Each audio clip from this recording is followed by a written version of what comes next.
Speakers. The first speaker we have for today is none other than Kit Lange. She's an Air Force veteran, currently the intelligence officer for Liberty for All 3% in Washington. She was part of the team that put on the I Will Not Comply rally up there for I-594. And she's the leaders of an LFA event where they took over the legislative gallery with long guns. Ladies and gentlemen, Kit Lange.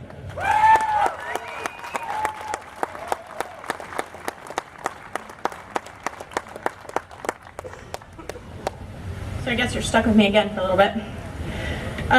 As you said, my name's Kit Lange. I'm the Intel Officer for LFA 3% in Washington State. And 6 months ago, we were where you guys are now. And we've been there, and we're pushing back now. People like to call what we do rabble-rousing. We call it standing up for liberty. Today I want to talk to you a little bit about a concept that hopefully, if you have the intestinal fortitude for it, you're going to get really familiar with: non-compliance. There was a lot of discussion before this rally about what the applicable laws were for carry and how people should conduct themselves in terms of what and how they carry.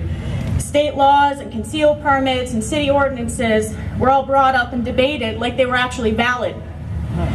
In reality, many people were planning to come and protest an unconstitutional law while complying with a host of other laws just like it.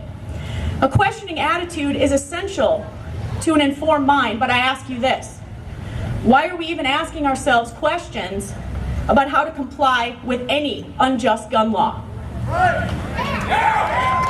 There are patriots here from out of state today who are ready and willing to go to jail on your behalf. I'm one of them.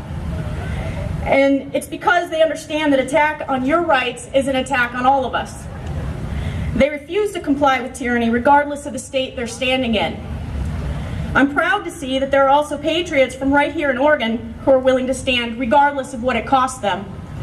And some of them, some of you, came and stood with us in Washington, and you didn't comply. That is the kind of patriot that we need.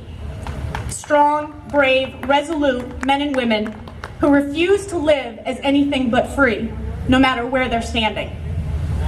And I stand here before you today to call upon you to be that kind of patriot. Not the kind that shows up to a non-compliance rally after pontificating about all the other laws you plan to comply with. We need the kind of patriot that looks the tyrant dead in the face and says, I will not be ruled like a slave. Because you see, that's what you've become if you comply.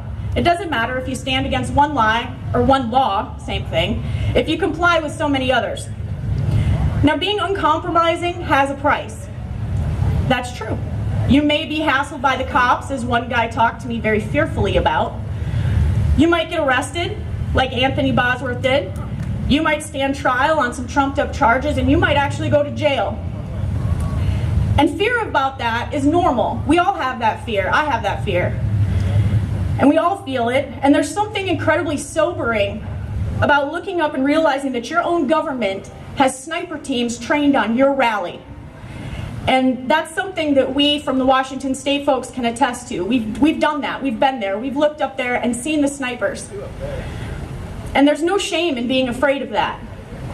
There's only shame if you allow your fear to dictate your actions instead of letting what is true and right form your compass. You can be afraid as long as you still stand and keep standing. Think about this.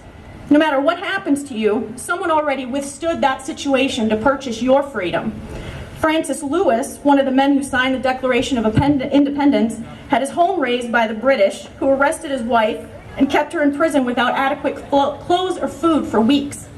John Hart, another signer, was forced to flee from British forces who were hunting him and survived in the mountains for several weeks in December, only able to come home after the victory at Trenton. Americans standing for freedom were captured, jailed, and tortured. They gave up everything. Nathan Hale died hanging from a rope. Time after time, we read about those who sacrificed so much so that we can stand here today, and all they ever asked of us is that we do not squander the beautiful legacy that they purchased for us with their own blood. And yet here we are, debating how many unconstitutional laws we're willing to comply with so our lives remain hassle-free. This is not how the sons and daughters of liberty conduct themselves. This is how subjects, broken and compliant, conduct themselves. And we, as people who call ourselves 3%ers and patriots, we do not come from men such as this. We were born of blood and gunpowder, not fear and indecision. We are descended from men who marched all night, barefoot and starving, through a blizzard and still won. We come from men who stood at the Alamo and knew their death was imminent and still loaded their rifle and said, well, come on then. The men who came before us puked their guts out in a landing craft and then stepped onto the beaches of Normandy. They slid in the blood and the guts of their own fallen brothers on the slopes of Mount Suribachi, and they fought like warriors for 5 weeks straight. This is the tribe we claim membership in. This is the history we come from, and their uncompromising willingness to stand is the future that we must claim and embrace if we want our children to live free. American soldiers stood in front of a camp's locked gate and saw the absolute depth of depravity that governments are capable of when citizens do not have the means or the will to resist. Make no mistake, that is the logical end of compliance. It is where cowardice will lead us, where our children will find themselves if we do not stand now. Freedom does not reside with the compliant. It resides in the hearts and minds of those with the boldness to stand, no matter what it costs, no matter what it requires. Liberty demands more than half-hearted fortitude, exercised only when it's safe. It demands that you say, I am here, send me.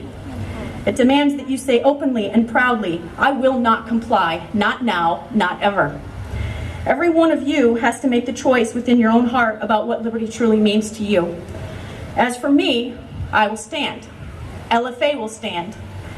And the true patriots of Oregon will stand. I can't promise you that it'll always be convenient or even that it'll always be safe. What I can promise you is that you won't stand alone. Thank you, and God bless the Founders Republic.